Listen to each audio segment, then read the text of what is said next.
Assalamualaikum warahmatullahi wabarakatuh. Perkenalkan kami dari kelompok 1 ingin mempresentasikan hasil diskusi kami mengenai ruang lingkup dan permasalahan ekonomi.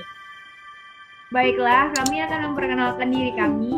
Yang pertama, nama saya Nadila Dwi Khairani dan teman saya Syafira Putri Hefra. Pembahasan mengenai ruang lingkup dan permasalahan ekonomi yaitu definisi, manfaat, lingkup, jenis, pola, dan masalah. Yang pertama yaitu definisi ilmu ekonomi. Ilmu ekonomi adalah suatu bidang ilmu pengetahuan yang sangat luas liputnya, yang dimana merupakan studi mengenai individu dan masyarakat dalam membuat pilihan, dengan atau tanpa uang, menggunakan sumber daya yang terbatas tetapi banyak digunakan dalam berbagai cara untuk menghasilkan berbagai jenis barang dan jasa dalam mendistribusikannya untuk barang konsumsi, sekarang dan di masa datang kepada individu dan lingkungan masyarakat. Dalam menganalisis ilmu ekonomi pada hakikatnya bertujuan untuk menggunakan sumber daya atau pendapatan tertentu agar pengguna tersebut dapat memberikan kepuasan dan kemakmuran yang maksimum kepada individu dan masyarakat. Yang kedua, manfaat ilmu ekonomi akan disampaikan oleh Yaya. manfaat ilmu ekonomi. Manfaat ilmu ekonomi yaitu yang pertama, memberikan masukan untuk pengambilan keputusan terhadap tindakan ekonomi, membantu dalam memahami pola perilaku ekonomi masyarakat, membantu pengambilan keputusan dalam prioritas kebutuhan yang ingin dipenuhi, membantu memberikan pengertian pada potensi dan keterbatasan sebuah kebijakan ekonomi. Yang ketiga yaitu ruang lingkup ekonomi, yang dimana terdiri dari dua lingkup yaitu mikro dan makro. Ekonomi mikro atau microeconomics adalah ilmu ekonomi yang mempelajari bagian kecil atau aspek individual dari kegiatan perekonomian. Analisis ekonomi mikro menggunakan analisis konsumen dalam menggunakan pendapatannya dan produsen dalam menawarkan barangnya dalam pasar. Ekonomi mikro juga disebut sebagai teori harga karena inti dari ekonomi mikro adalah penentuan harga. Yang kedua yaitu ekonomi makro. Ekonomi makro atau macroeconomics merupakan ilmu ekonomi makro yang mempelajari keseluruhan perilaku ekonomi yang berkaitan dengan penggunaan faktor produksi yang tersedia secara efisien demi mencapai kemakmuran masyarakat yang maksimal. Ekonomi makro dikenal juga sebagai teori pendapatan karena inti ekonomi makro adalah penentuan tingkat kegiatan ekonomi yang diukur dengan pendapatan. Jenis analisis ilmu ekonomi. Ekonomi deskriptif. Analisis ekonomi yang menggambarkan keadaan yang sebenarnya wujud dalam perekonomian. Ilmu ekonomi adalah salah satu ilmu sosial. Di dalam ilmu sosial, tidaklah mudah untuk mengetahui sifat sebenarnya dari kenyataan yang wujud. Seringkali timbul kesukaran untuk menggambarkan kenyataan yang sebenarnya berlaku dalam perekonomian. Produksi bukan saja dipengaruhi oleh harganya, tetapi oleh banyak faktor lain seperti iklim, harga barang lain, dan keadaan ekonomi.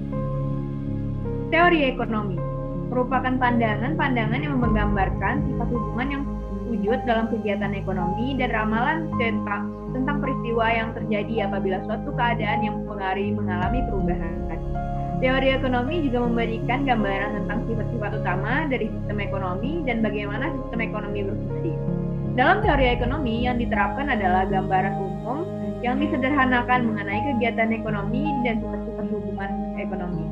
Teori tanpa kenyataan tidak ada gunanya, tetapi mengetahui saja tanpa teori tidak akan berarti sama sekali. Teori ekonomi terapan. Cabang ilmu ekonomi yang menelaah tentang kebijakan yang perlu dilaksanakan untuk mengatasi masalah-masalah ekonomi. Salah satu peranan teori ekonomi adalah berfungsi sebagai landasan dalam merumuskan kebijakan ekonomi dalam perekonomian. Tujuan yang ingin dicapai adalah mencapai pertumbuhan ekonomi yang cepat, menciptakan kestabilan harga-harga, mengatasi masalah-masalah pengangguran, mewujudkan distribusi pendapatan yang merata. Yang selanjutnya yaitu adalah pola kegiatan ekonomi. Pola kegiatan perekonomian merupakan bentuk aktivitas perekonomian yang dilakukan oleh sekelompok masyarakat atau bahkan negara untuk meningkatkan kualitas ekonomi dari masa ke masa dan berlangsung secara kontinu.